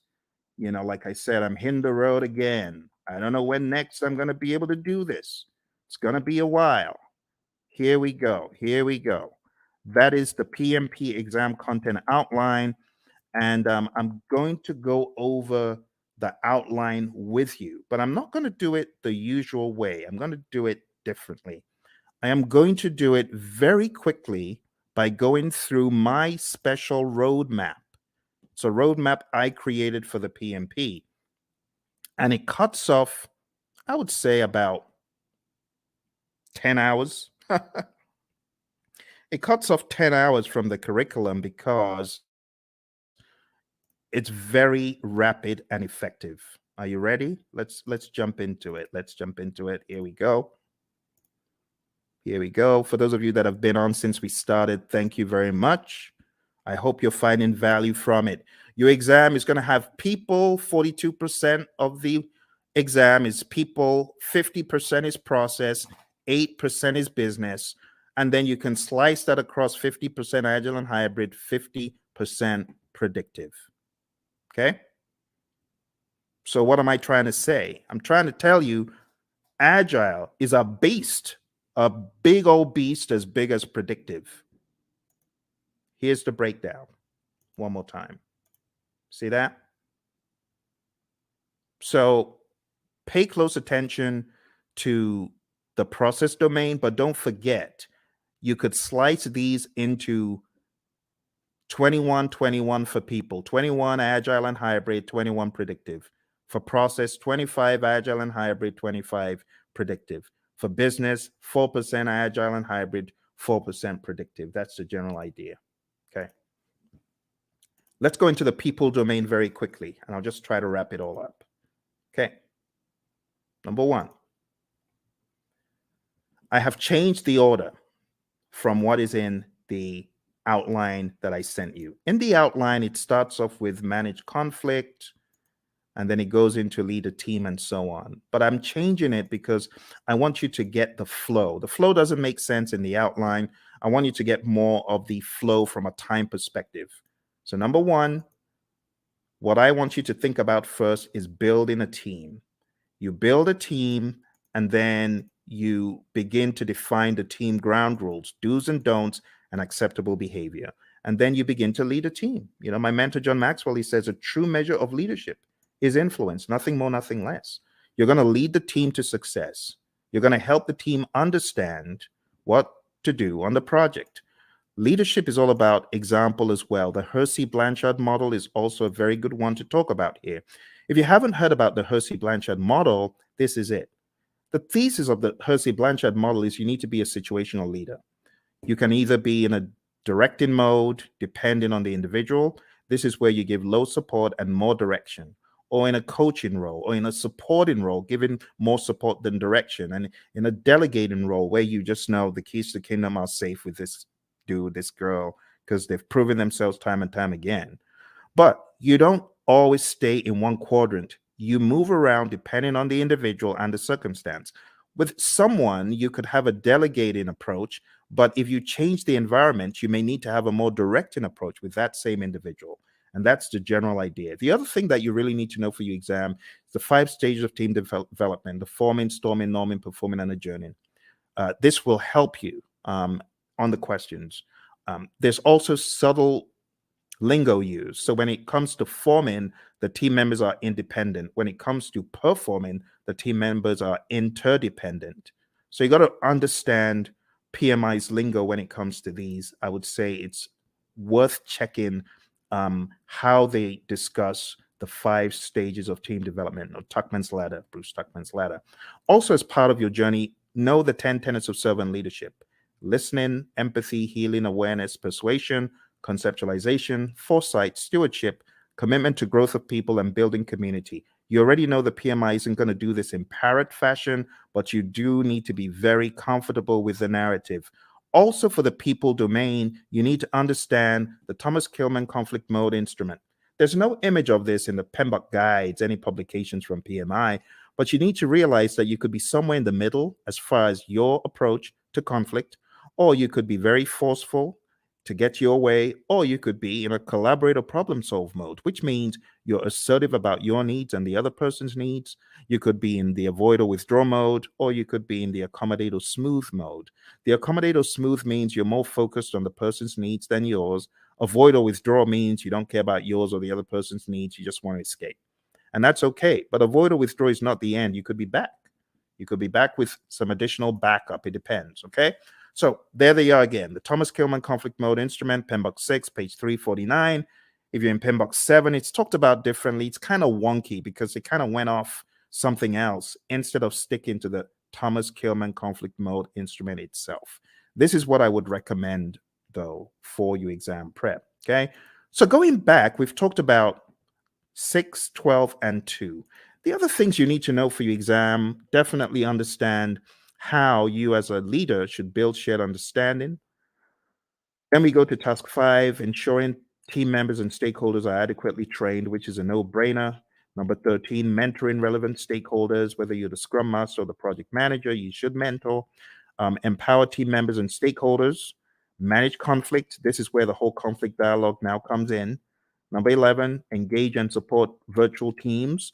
Understand the concept of the fishbowl window. Number 9, collaborating with stakeholders. Number 7, addressing and removing impediments, obstacles, and blockers. Number 3, supporting team performance through the application of emotional intelligence. Number 14, I beg your pardon, promoting team performance through the application of EI. And number 8, negotiating project agreements. Now, 3 and 14 are very close. Supporting team performance and promoting team performance, they're very similar. Supporting the team means you're there for them, you big them up in a meeting, you don't throw them under the bus. Promoting team performance through the application of EI is different. This means you are emotionally intelligent. Emotional intelligence means you're able to control your emotions, bridle your emotions, and you're also able to influence the emotions of others. And that's the people domain very succinctly. Okay. As easy as ABC. But don't forget, in the document I sent you, every one of these is broken down into smaller enablers. I would recommend going through the PDF that I put in the chat. That will help get you to excellence in this. Okay? Let's move on to the process domain. Before we get to the process domain, I really want to accentuate a couple of tools. Okay? The stakeholder power interest grid is big. Make sure you understand that before your exam. You could have the power interest grid, the influence impact grid, and other allotropes of it, and understand the planned stakeholder engagement process. This is where we have our stakeholder engagement assessment matrix. I call it the SEAM. This is where you have your current state of the stakeholder, and that is your desired state. They're currently unaware. You want them to be supportive. The question for your team then becomes, how do I get Bob from an unaware stakeholder to supportive? What are the actions that we need, right? And those are the actions that you got to discuss. So this is a great conversation piece for the real world as well, okay? In the task of collaborating with stakeholders, in which process do you build trust and gain support from stakeholders? What do you think? A, B, C, or D? All right. I'll go quick. So the answer to this, my friends, is where you are communicating with the stakeholders and working with them. And therefore, the best answer is manage stakeholder engagement. You won't get questions like that on the exam because those are very prescriptive to process name, but still you could get the process names expanded upon and camouflaged. So you do need to know what you're doing in each process. Here's another one. On your Agile project, when facilitating a meeting with stakeholders, it is critical to do what? Is it hold the meeting in person? Is it develop and distribute an agenda prior to the meeting? Is it bring snacks? Or is it use technology to record the meeting so you can reference as needed? What do you think? Which one is more agile than the others? Which one makes sense? Okay, so which one is critical? In which one would the meeting sink if you didn't do it? Think about it. It's like a trick question. But you're not required to hold meetings in person in the world of Agile. You don't have to bring snacks and you don't have to record, but it would make sense. For example, if you're holding a retrospective, it would make sense for you to have an agenda and for you to share that. Okay. So this is an example of how, looks a little bit difficult. Am I in the world of predictive? Or mine, it sounds a little bit predictive in the answers, but it says Agile. So you got to be ready to face things like that. All right, let's move into the next domain, which is process. Okay, as usual, we have our roadmap, and these are the things we've just talked about. So I'll be very quick. Number one is actually task 13. So this is where you determine the appropriate methodology, the methods, the practices. Are we going to be agile, predictable, something else? Then you got to establish a project governance structure for rules and regulations and how things work. And then number 9 is pretty much integration. You got to integrate project planning activities. Number 17 is plan and manage project or phase closure, pretty much close project or phase, which we've already looked at today. Number 8, plan and manage scope. Number 6, plan and manage schedule. Number 5, plan and manage budget and resources. So at a high level, number 8 is really scope management that we looked at. Number 6 is schedule management. And number 5 is budget and resources. I'm sorry, it's a little bit obscured because of the color on the screen. Number 7, plan and manage quality of products or deliverables. That's quality as a knowledge area. And all of these also double in the world of Agile. Don't forget. Number 3, assess and manage risks. We've taken a look at that. Number 12, procurement management, pretty much. Number 1, execute the project. Now we can execute the project. After you've done all that planning, now you execute with urgency to deliver business value. Number 16, ensure knowledge transfer for project continuity. Make sure that you're transferring the knowledge, because if that person leaves, what's going to happen? That needs to be your question. All right, manage project issues, have an issue log. Make sure you chase those impediments as vehemently as possible before they eat you alive. So we talk about impediments, obstacles, and blockers. So the question is, what is the difference between an impediment, an obstacle, or a blocker? And the answer is an impediment slows you down. An obstacle is in the way. Now you can go around it, you can go over it, but when it comes to a blocker, you're stuck in your tracks. You're stopped. That's really bad. They're all bad, but blockers are the worst because they just stop you in your tracks. You can't move. When we talk about managing project issues in the world of predictive, all of those things are in your issue log. You got to go after them. Manage project changes just means manage changes using your change management plan. Your configuration management plan must also be considered. This is manage project artifacts. 3 artifacts in Agile. Who remembers?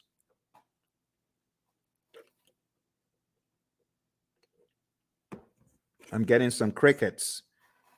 3 artifacts we talked about. Does anyone remember?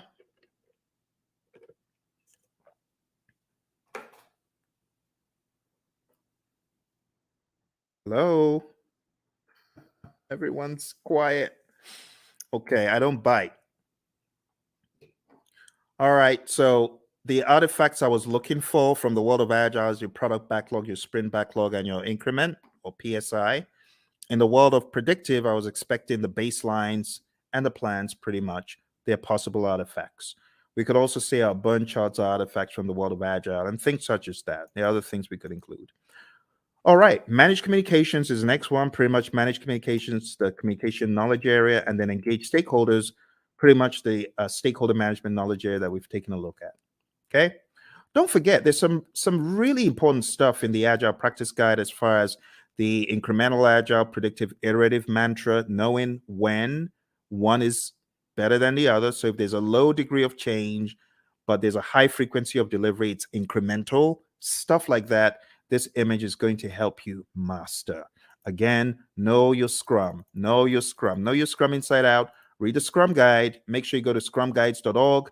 As I recommended earlier, read it, go through it, go to Ken Schwaber's website, scrum.org, and make sure you take some of his Scrum basic assessments. They will really help you get very firm in Scrum. And don't forget the PMI's Agile Practice Guide, page 18, table 3-1. This is a table that you do, in my mind, absolutely need to know before your exam. And when it comes to the world of risk, just understand that risk can be positive or negative. Like in this image, we have, okay, the mouse gets the cheese. Well, that's a positive risk. Or the trap gets the mouse. Okay, it's a negative risk. But from whose perspective? From the perspective of the mouse. But what if we're talking about the homeowner? From the homeowner's perspective, what if the mouse gets the cheese? That's negative. So you always have to put on your perspective hat. Speaking of hat, the mouse is wearing a hat. So what strategy has the mouse adopted from this? Well, the answer would be mitigate. The mouse is trying to mitigate. Okay. Let's move on to the final domain.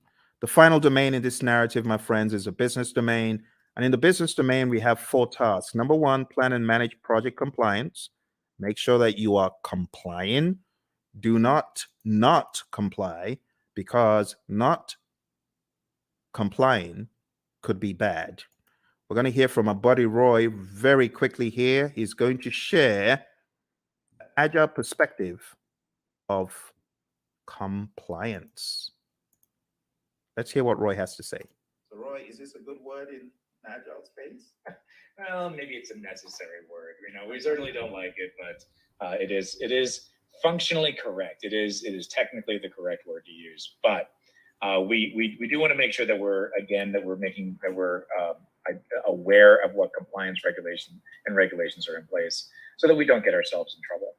But I also want to stress that there are actually times when we might intentionally decide not to be in compliance. I've done a lot of work in the finance space, insurance space, and sometimes they're actually having those conversations of, okay, there's a new regulation that just came down the pike. Is it cheaper for us, for at least for right now, to go do that and go make sure that we are compliant, or should we just pay the fees for a period of time and do that work later? So those discussions they're valid discussions, especially when no one's being hurt. It's not about that. It's more about this regulation. We just can't get to it right now. It's going to cost us more to do it now versus later. So sometimes there's discussions happen, but those things are planned. They're understood. There are lots of discussions. Same basic needs, in an agile project as you would in a traditional project. It doesn't really change that much. But again, the difference is how we do it.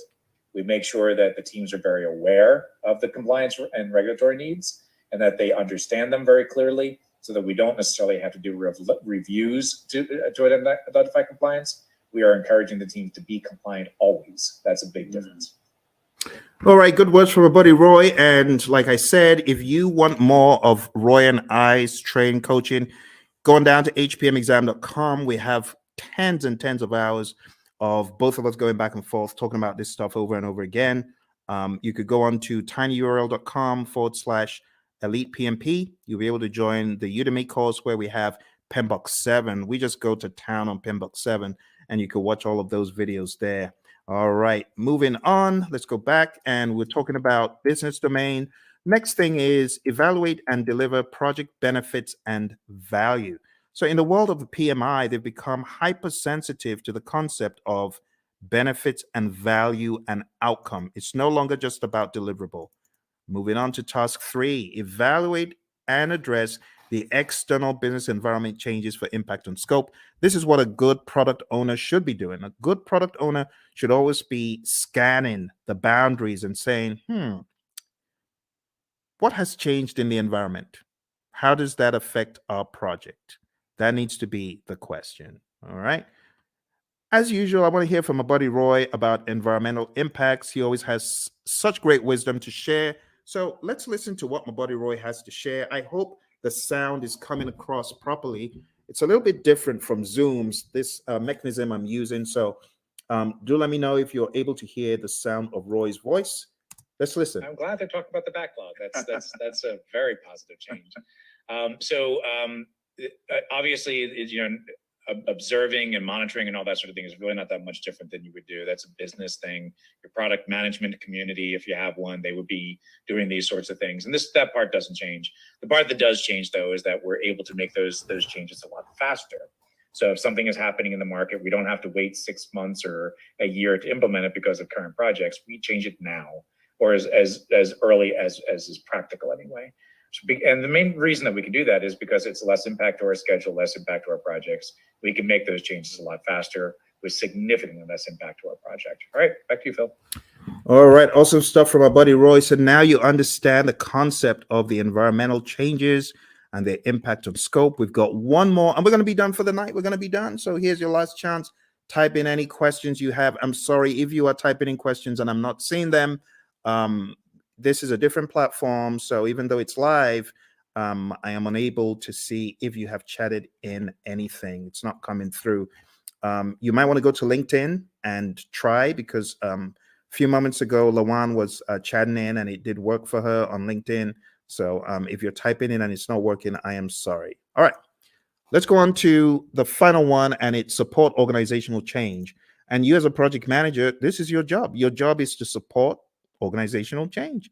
If the organization is going through change, you got to be a champion for it. You got to make sense making sessions. You got to help the organization, right, in their sense making sessions. You need to spearhead and lead the charge.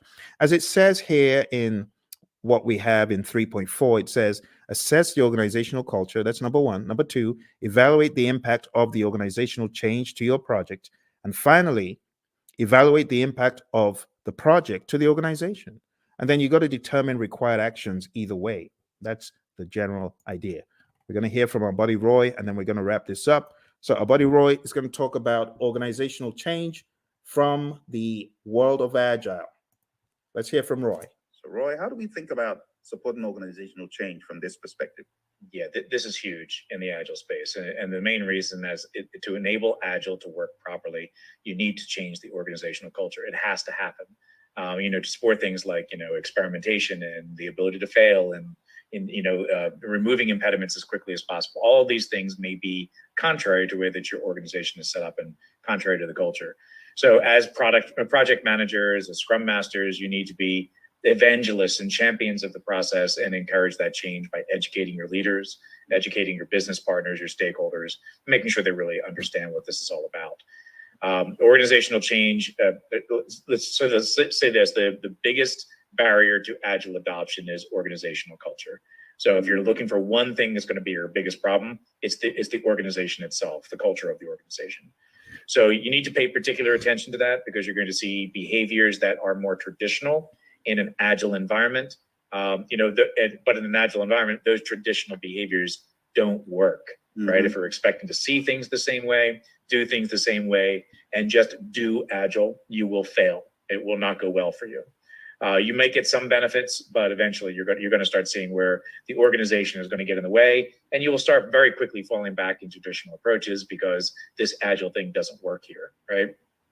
And it's not that Agile can't work there, it's that your organization is just not changing to allow it to happen. All right, Phil, back to you. Awesome stuff as always from my buddy Roy, my Agile coach.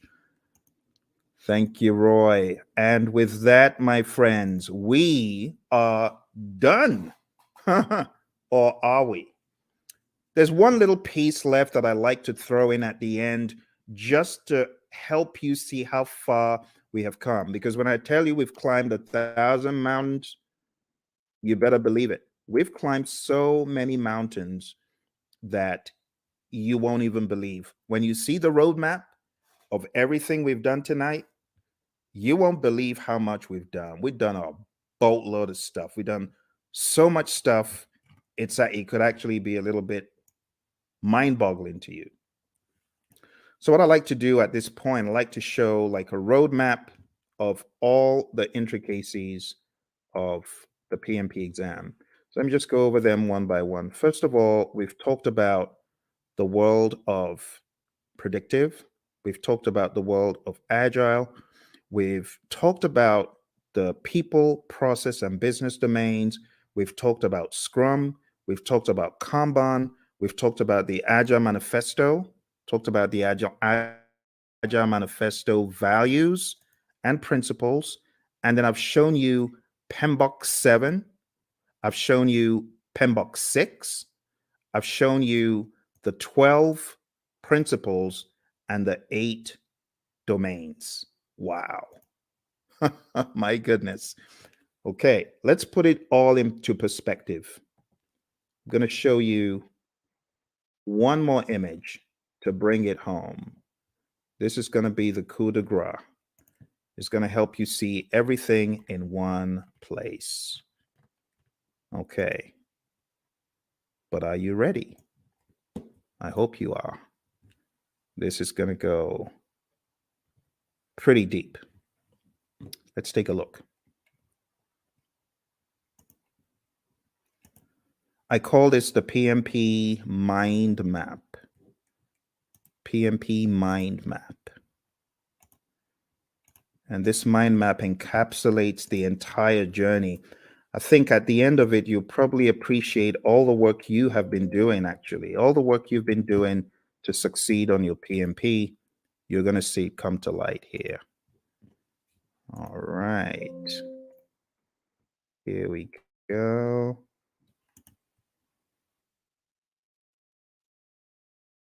PMP mind map.